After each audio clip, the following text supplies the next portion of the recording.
Assalamu alaikum students. Hope you all are fine.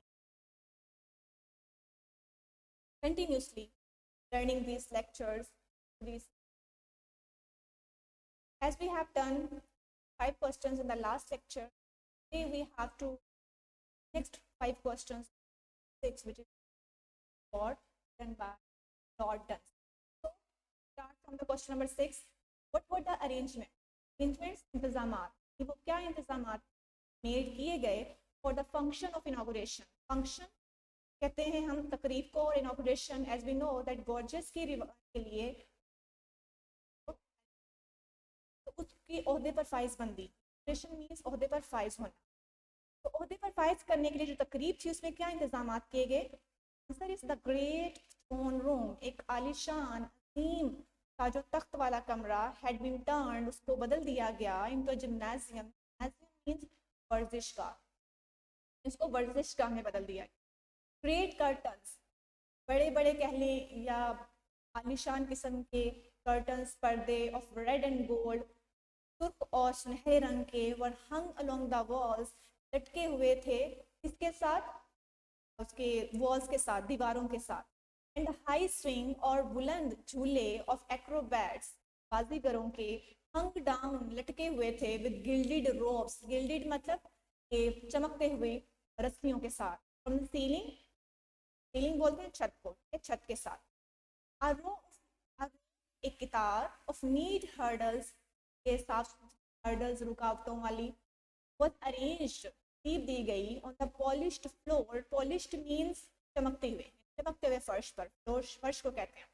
Lights glittered, रोशनियां चमक रही थी.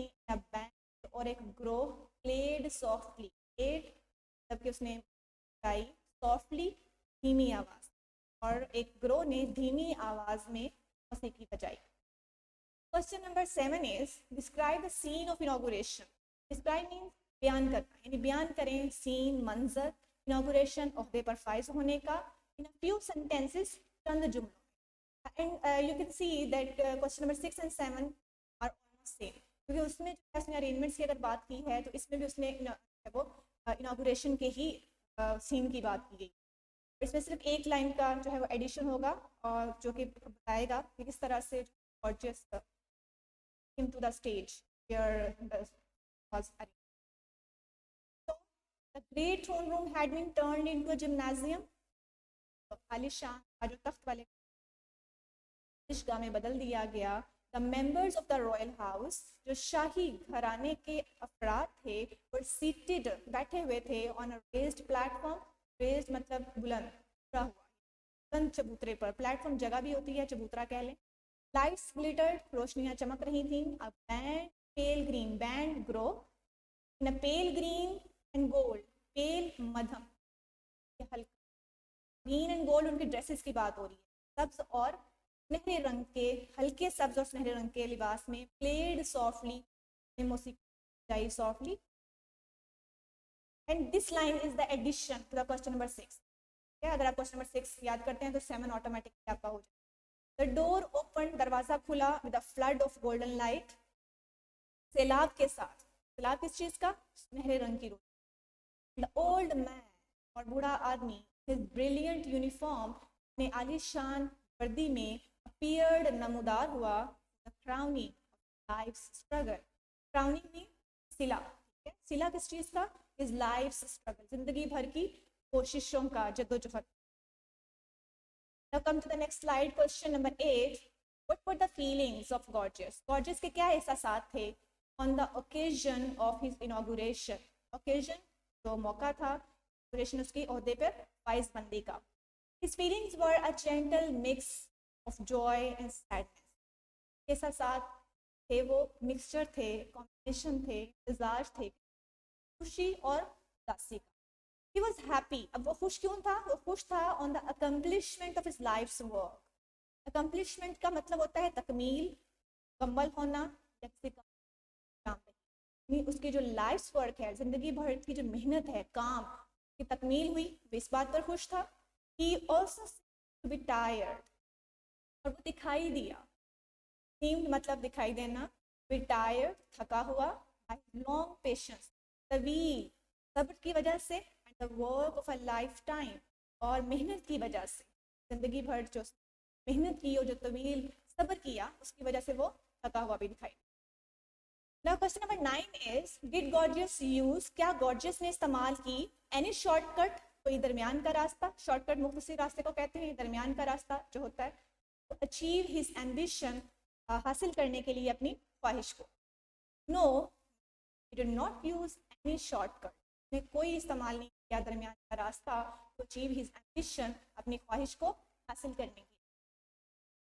Then what he do?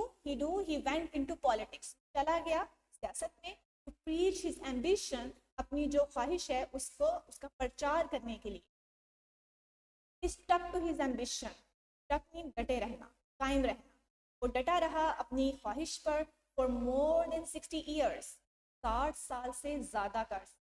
persuade mean attract, मतलब कि दूसरों को रागिब करना, अपनी तरफ खींचना। तो रागिब करने के लिए हिज पीपल, अपने लोगों को, टू क्रिएट, जो तख्लीक करें, the post of court acrobat. Acrobat बाजीगर और दरबार कोर्ट का मतलब है दरबार के बाजीगर की जो पोस्ट है, ओहदा है, आसामी है, उसको तख्लीक करने के लिए उसने 60 साल से ज़्यादा का अरसा उसके लिए। Question number 10 is, for how long, कितना अरसा, gorgeous had to stick, gorgeous डटा रहा, को डटे रहना पड़ा, टू गेट हिज एम्बिशन, अपनी ख्वाहिश को हासिल करने। ये जो वर्ड आ रहा है हैड टू स्टिक, अब आपने नोटिस करना है बेटा कि we use had plus third form, past perfect, जब पास्ट परफेक्ट टेंस आता है तो हम हैड प्लस थर्ड फॉर्म, और ने जो लास्ट जितने भी सेंटेंस पढ़े हैं हैड है या स्टक का वर्ड यूज कर रहे हैं अपने थर्ड। यहाँ पर हैड टू स्टिक है, जैसे हम बच्चों को कहते हैं you have to do it, आपको ये करना है, तो हैव टू मतलब कि वो कंफर्मेशन की सेंस में होता है कि ये काम कंपल्शन की सेंस में होता है कि लाजमन इस तरह से होना है, तो हम हैव टू यूज करते हैं। तो हैड टू पास्ट के लिए है कि पास्ट में काम करना था, तो डटे रहना था, तो टू के बाद हम हमेशा first form of word use करते हैं, that's why we use stick rather than stuck. ठीक है, हमने स्टिक इसलिए यूज किया कि उससे पहले टू आ रहा है, तो टू के साथ हमेशा first form of verb use करते हैं। इसमें आंसर है अब, gorgeous stuck to his ambition, gorgeous डटा रहा अपनी ख्वाहिश पर फॉर मोर देन 60 ईयर्स, 60 साल से ज़्यादा का अरसा। फेस्ड ऑपोजिशन, उसने सामना किया मुखालफत का, विद करेज, जुर्रत के साथ, एंड डिटर्मिनेशन, और पुख्ता इरादे के साथ, but never abandon his dream, लेकिन ने कभी नहीं छोड़ा ख्वाब था बिकमिंग अ कोर्ट एक्रोबैट, और वो ख्वाब क्या था, बिकमिंग अ कोर्ट एक्रोबैट, दरबार के बाजीगर बन। Now we have done 10 questions and today we have to do a complete story, the slave and the lion. Slave and the lion मतलब slave का मतलब होता है गुलाम और lion शेर, so it's a story about a slave and the lion. And its story is based upon a moral, do good and have good. You know, it means that if you do anything good to others, in reward or in there must be something good happens to you. तब अगर आप किसी के साथ अच्छा करते हैं तो आपके साथ भी अच्छा होता है, करते हैं कर भला वो भला। तो the story start from the words if one is good, अगर एक अच्छा है या कोई अच्छा है, there is nothing wrong with the world, तो दुनिया के साथ कुछ भी गलत नहीं। अ नोबल डीड, एक नेक काम या अच्छा काम, how ever it may, how ever काम हम चाहता कि जैसा क्यों ना हो, आम सा छोटा सा क्यों ना हो, sometimes pays back, बाज़ औक़ात ये आपको सिला देता है tremendously, शानदार तरीके से। The following miraculous tale, तो मतलब उसने कहा जो दी गई miraculous मौजज़ाती टेल कहानी, मौजज़ाती कहानी है, will definitely justify it, definitely यकीनन justify इंसाफ, जो दी गई मौजज़ाती कहानी है के साथ साफ करेगी। In a certain country, एक खास मुल्क में, there used to live, रहता था, a tyrant, एक जाबिर, and stone-hearted master, एक संगदिल या सख्त दिल मास्टर, मालिक कह लें या आका कह लें। He had a slave, उसके पास एक गुलाम था, whom he treated, जिससे वो पेश आता था mercilessly, बेरहमी से, and ruthlessly और संगदिली से, for nothing, किसी भी यानी कि कसूर कोई भी नहीं होता था और उसको जो है वो फिर भी बेरहमी से उससे ज़्यादा पेश आता। As time elapsed means गुजरना, जैसे वक्त गुजरा, the scared slave, डरा हुआ गुलाम, inwardly, अंदरूनी तौर पर, started cooking, means to nourish, मतलब कि परवरिश करना, और फीलिंग जैसा साथ यानी उसने साथ उसके अंदर पैदा हुए, बढ़े, of escape, भागने के, बचाव के, from the cruel clutches, cruel जालिम, clutches गिरफ्त, ये जो जालिमाना उसकी जो जालिम गिरफ्त थी, ऑफ इस टायरनी, जुल्मियत की, से उसने भागने और फरार हासिल करने की जो साथ है वो पैदा हुए।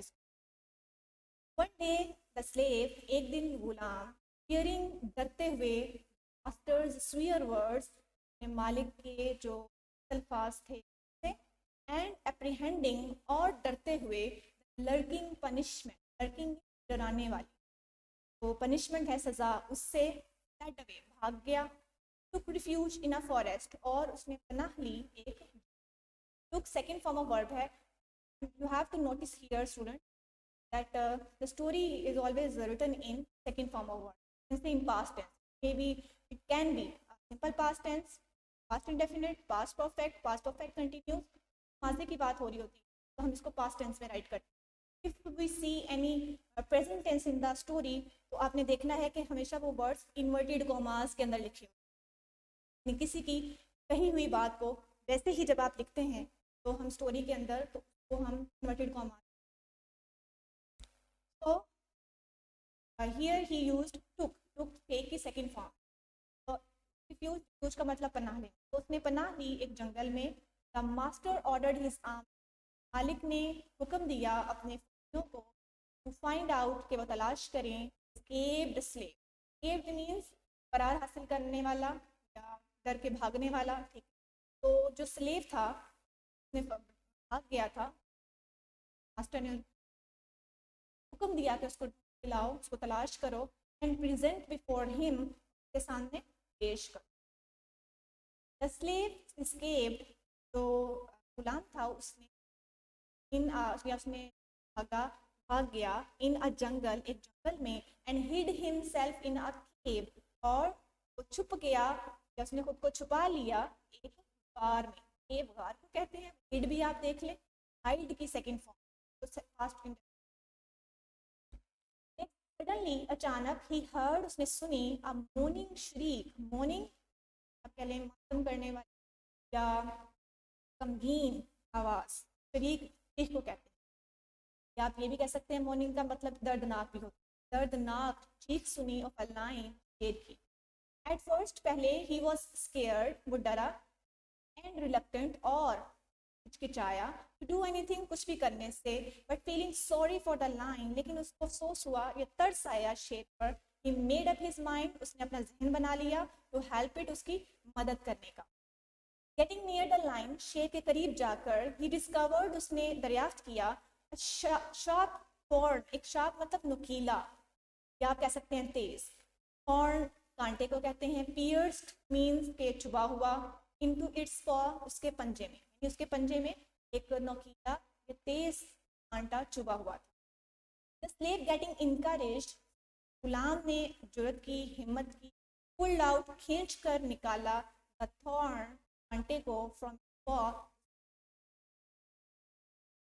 द लाइन फेल्ट रिलीफ, तो जब उसका कांटा उसने निकाल दिया तो लाइन ने, शेर ने सुकून महसूस किया, it means, and its expression showed, और उसने जो तासुर दिया, उससे क्या जाहिर हुआ, एक्सप्रेशन तासुर को कहते हैं, तो जाहिर हुआ ट्रेमेंडस ग्रैटिट्यूड, शुक्रिया, ग्रैटिट्यूड शुक्रिया बजा लाना, शुक्रिया अदा करना, इन उस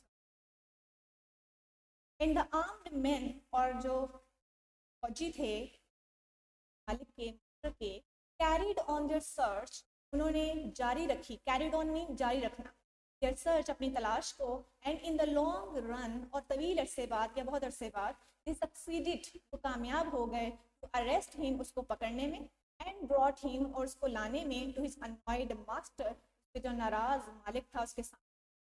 फर्स्ट, पहले, master himself, मालिक ने खुद, lashed him mercilessly. Lashed means मारना, पीटना, mercilessly बेरहमी से. पहले बजाते खुद जो है वो मास्टर ने उसको mercilessly जो है वो उसको मारा. Then the slave was sentenced, फिर जो है वो गुलाम को सुना दिया गया, सजा सुनाई गई कि to be thrown before a hungry lion. To be thrown फेंका जाए before a hungry lion, एक भूखे शेर के सामने. Set an example, मिसाल कायम करने के लिए, for other slaves, दूसरे गुलामों की. So चुनाचे the slave was taken, slave गुलाम था उसको लाया गया to an open area, एक खुले मैदान में, and a hungry lion, और एक भूखा शेर let loose upon him. तो let loose means खुला छोड़ देना. upon him, उस पर खुला छोड़ दिया गया. The lion roared, शेर धाड़ा, furiously, गुस्से से, and rushed towards him, और वो तेजी से भागा towards him, उसकी तरफ, गुलाम की तरफ. Reaching near the slave, reaching पहुंचने पर, near the slave, शेर के करीब, instead of hacking him, hacking means फाड़ना, instead means की बजाय, इसकी बजाय कि वो उसको फाड़ डाले into pieces, टुकड़ों में, it started licking his, शुरू कर दिया licking, चाटना, his leg, उसकी टांगों को, because it was the same lion.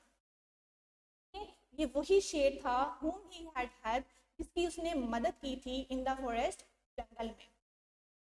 Tears of joy, खुशी के आंसू, started rolling down, शुरू हो गए नीचे गिरना, the cheeks of the slave, गुलाम की गालों से, and he put his arms, और उसने डाले अपने बाजू, around the mane of the lion, around गिर्द, mane बोलते हैं neck area, जो गर्दन का एरिया होता है, और mane हम इसलिए बोलते हैं कि इसके ऊपर बाल होते हैं. When there are hair on the neck, call it mane. तो जो एनिमल्स की जो बाल होते हैं उनको हम मेन बोलते हैं, लेकिन वो गर्दन का एरिया होता है. तो उसने शेर के गर्दन के गिर्द बाजू डाल दिए. And kissed in the jubilation, jubilation Musarrat, खुशी, और खुशी से उसको चूमने लगा. एट दिस इस पर the master also became merciful, तो आका है मालिक, वो भी जो है वो उसको रहम आ गया. एंड फॉरगिव द स्लेव, और कर दिया स्लेव को, गुलाम को. And repented on his cruelty, जुल्म, और रिपेंटेड मीन पछताना, वो पछताया अपने जुल्म पर. नो डाउट, कोई शक नहीं. The minor act of nobility, जो आम सा छोटा सा काम होता है, एक्ट होता है नोबिलिटी, नेकी का, ऑफ द स्लेव, जो गुलाम ने किया. पेड हिम, उसको मिला, उसको अदा किया, हैवीली, भारी तरीके से, बाय सेविंग हिज लाइफ, जिंदगी. So the moral is do good, have good. Means if you do good to others, in return there must be something good happens to you. तो आप किसी के साथ अगर अच्छा करते हैं तो आपके साथ में बदले में अच्छा होता है. कर भला हो भला भी हम उर्दू में इसके लिए वर्ड्स यूज करते हैं. And second moral is kindness never goes rewarded. ये जो रहमदिली होती है, काइंडनेस, कभी भी उसका जो है वो ऐसा नहीं होता कि उसका सिला ना मिले, वो सिला मिलता है. So today's lecture is going to be end. We have to wind up. We have done 5 questions of chapter number 6. 5 questions of chapter number 6. The reward, the story, name and the line. Students, you have to learn slides. Till then, Allah Hafiz for the next lecture.